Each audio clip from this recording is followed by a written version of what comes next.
breakthrough. Let's quickly shift focus to our other big debate this evening. It was a dark day for the world's oldest democracy. Trump supporters went on a rampage, laid siege to the Capitol Hill, where the United States Congress was in process of certifying Joe Biden's election as the 46th president, which they did.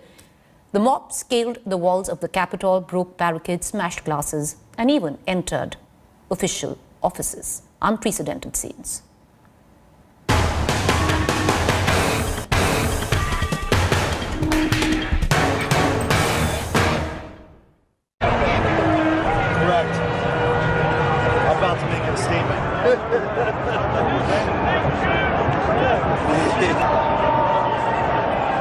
These images tell the story.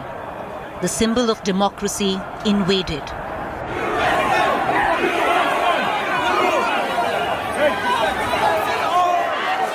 Over 200 years after the British burned down the building, another raid on Capitol Hill.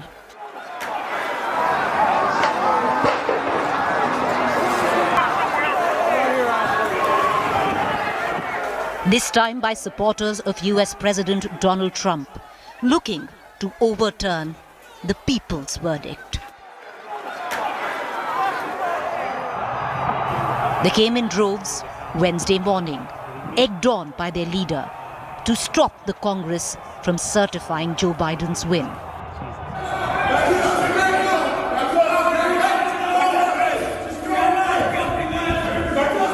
There was little security.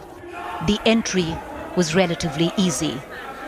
Handful of security personnel standing up to hundreds of rioters. The conduct of some security personnel now in question, allowing the rioters a free run.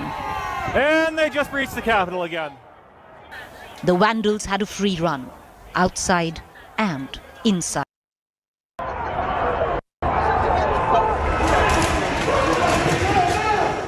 And then, guns came out to stop the rioters from entering the chamber as congressmen were moved to safety in gas masks, all to no avail. The invaders ran free. One protester took Speaker Nancy Pelosi's chair. Another presided over the proceedings. Many took home mementos and photos. The Confederate flags carried by the protesters best described the divisions, a reminder of the Civil War. All this is a culmination of a call by Trump to fight the election results. All of us here today do not want to see our election victory stolen by emboldened radical left Democrats, which is what they're doing, and stolen by the fake news media. That's what they've done and what they're doing. We will never give up. We will never concede. It doesn't happen. You don't concede when there's theft involved. Hours later, the police, aided by the FBI, Homeland Security and the National Guard, pushed back the army of protesters. By the end of day, Trump had lost all sympathy within his party. By early morning Thursday, the Congress had certified Biden's election.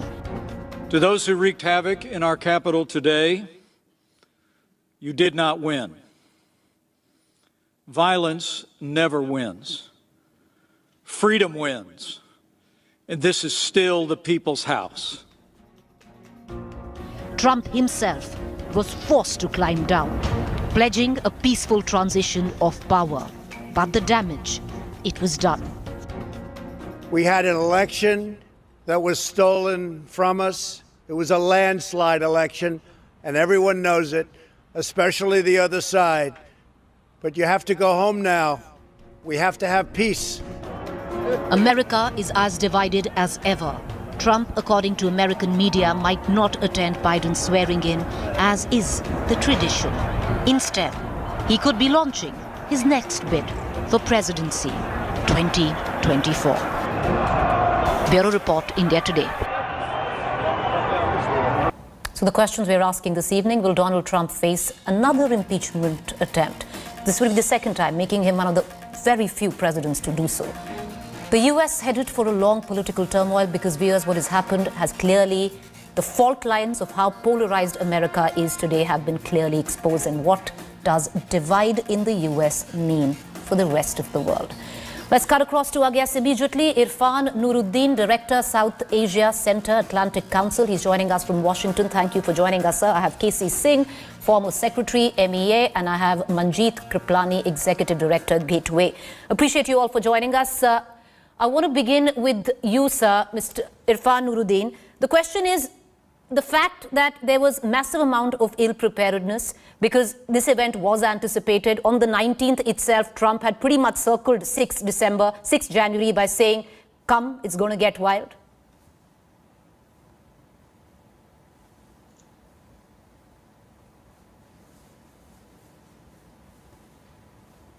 I can't hear you. Mr. Nuruddin, can you hear me?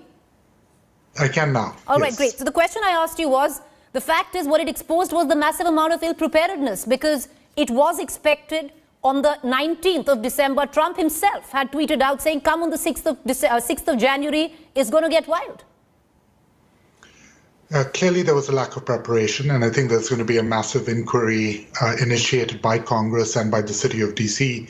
into why there was such a lack of preparedness. The city of D.C. had requested the National Guard to be authorized ahead of all of this. That request was declined by the federal government. Some have argued that it was the Pentagon and the Defense Department wanting not to appear to be using the active military as for what was supposed to be peaceful election protests. Clearly, in retrospect, that was naive and a mistake. And then once it happened, I think the scale and the ferocity of the rioters took the Capitol Police by surprise. One might have to say that once the situation had gotten out of hand, they were with limited options that, frankly, at the end of the day, if there's a one positive that comes out of yesterday, it is that the fatalities were so low. All fatalities are regrettable, but there could have been a lot worse, in which case today would be a lot worse. And so, yeah, an incredible embarrassment for the Capitol Police, an incredible embarrassment for the federal law enforcement agencies. And there will be real consequences, I suspect, in the weeks to come. People will lose their jobs. There will be a real accounting. KC Singh, would you also read this as incredible embarrassment for America as well? Would you see this as an aberration, a blip in what has been one of the most robust of democracies, or do you see this democracy fraying at its edges? Look, the democratic institutions have been under stress ever since President Trump took over. His frequent hirings and firings, his immediate family around him, all kinds of conflicts of interest, his unwillingness to share his income tax records, people staying at his resorts and hotels who are coming for official meetings. I mean, it's endless. He was running it like his hotel empire. This was not being run as a presidency. So therefore, this had been building up for a long time. And he had been inciting the people. His base has been feeding into his hands. And this rebel-rousing, social media bypassing normal governance institutions. State Department sometimes, Secretary of State will get to know what President has said about a particular country when he's in that country. And he's not been consulted with the President. So this completely ad hoc governance has been going on for a while. But after his defeat, it's very clear that he had been smarting, he had been giving warning signals that he's rejecting it. Now, for any democracy to function, there are conventions, written rules, unwritten rules. And one of the written and unwritten rules is you accept an election, you accept defeat. And if you're not willing to accept orderly transfer of power, and even 6 months ago when he was asked, he was not giving clear answers on whether he would transfer power in an orderly manner. So therefore, this was building up. And therefore, it is surprising that the police was not better prepared. They would have known he was going to go and address that crowd. And he was not going to go to that crowd to pacify them. He was going there to incite them. And this has affected the image. You see, Global Times, which is the English mouthpiece of the Chinese government, their editor-in-chief tweeted, he said, this is Washington Spring, like the Arab Spring, that the street has risen up. All of the world, they're sniggering. They said, here was the role model for democracy. And President-elect Biden had said, one of the first things he'll do when he is elected was to have a convention of democracies of the world. gather them, and then create a front to tackle China. Now, all that is undermined. And he'll have to start from the beginning. And as yet, you don't know. Trump out of office may be worse than Trump in office, because he may go rebel-rousing, a bullhorn in hand, and therefore questioning and undermining governance from day one. Mr. Nuruddin, the question I want to ask you is, one might say, it's a terrible thing that has gone down, but this is the alternate reality for 47% of Trump's voters who actually feel that this election was stolen from them. Yeah, that's very clear. And, one of the really depressing parts of this situation is how many people have enabled Trump to get away with what he has and to pull off what he did yesterday. The fault is widespread. There are many people to blame. And I'm going to start actually with the 8 senators and 131 congressmen who voted last night, even in the aftermath of all of this, to sustain objections to the election. It is an embarrassing footnote in history that they will all be. I do think that we shouldn't read too much into some of the poll numbers. A lot of people are deeply unhappy. They've been fed through social media and through sort of a siloed media, a very particular narrative that will dissipate. And what we saw last night, if there is any hope to take away from last night, it is a very clear breaking of Senator Mitch McConnell, of Vice President Pence from the Trump line. And these are respected figures. It's going to be very hard for a large part of the mainstream conservative media to dismiss what happened yesterday, and already you can see that beginning to turn. But the notion that this is an incredibly polarized country where lots of people have bought into the language of a rigged, fraudulent election is a lasting stain on American democracy, and something that I'm not sure that we're going to see our way past, at least for a couple of years. Well, exactly. Ms. Kripalani, I'll bring you in on this. How do you read this? Because one doesn't really need to be in America or Washington to see that Biden's going to inherit a deeply polarized country for America and Americans. Yes, well, that is true. However, I'm not as worried about American democracy or the state of democracy as others are. I think democracy is extremely flexible. It has the capacity to bend one way or the other, and democracy is not going to break. So this is an extreme end of democracy, and yet it stretches, and it will bounce back to the middle at some point. To lay blame, I think, is really on both sides. Can you hear me? Yes, go ahead. Yeah. So to lay blame is really on both sides, and I think the demonization has been going on both sides, on the Democratic side and on the Republican side, and it all began with Hillary Clinton calling the people that did not vote for her as fact deplorables. is, when we talk about the demonization of both sides, and I know Mr. Nuruddin is shaking his head, if this was the Black, Lives protest, it would have been dealt with very, very differently. Mr. Nuruddin, would you agree? It's demonization of both sides equally? Yeah, this is, with much respect to Manjeet, who I consider, a friend and colleague, I couldn't disagree more. This sort of both sides are at fault is unhelpful for the analysis. What has happened over the last 4 years under Trump is something that has no parallel, at least not in recent memory. A criticism and protest against Trump's xenophobic, racist, misogynistic policies is not the same as the undermining of a completely legitimate, free, transparent election over the last month.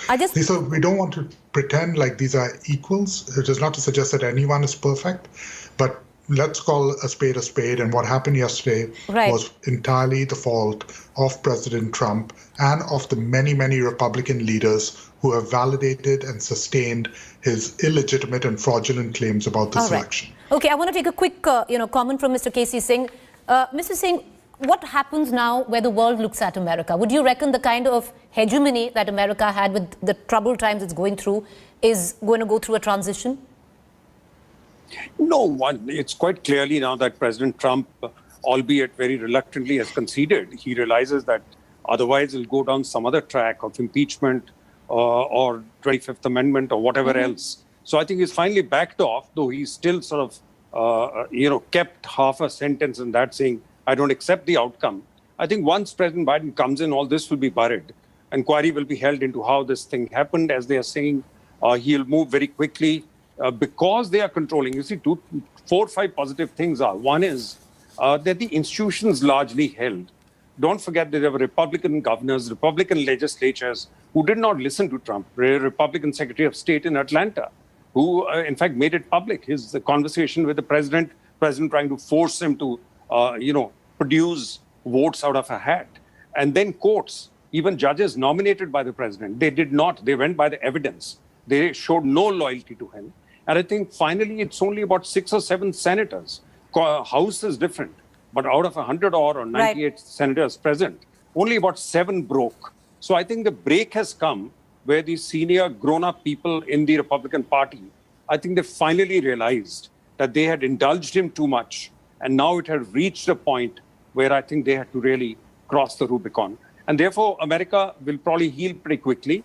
But a lot depends on him.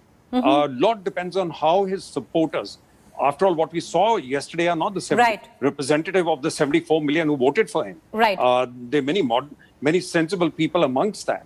They would have seen what happened yesterday. He may have lost support yesterday. So we'll know that as we go forward. All right. Appreciate you all for joining us. I'm running really short of time. I need to close this debate. But will President Trump face impeachment? Will the 25th Amendment be invoked? All eyes on the Vice President Pence there, but it looks implausible is what we're picking up.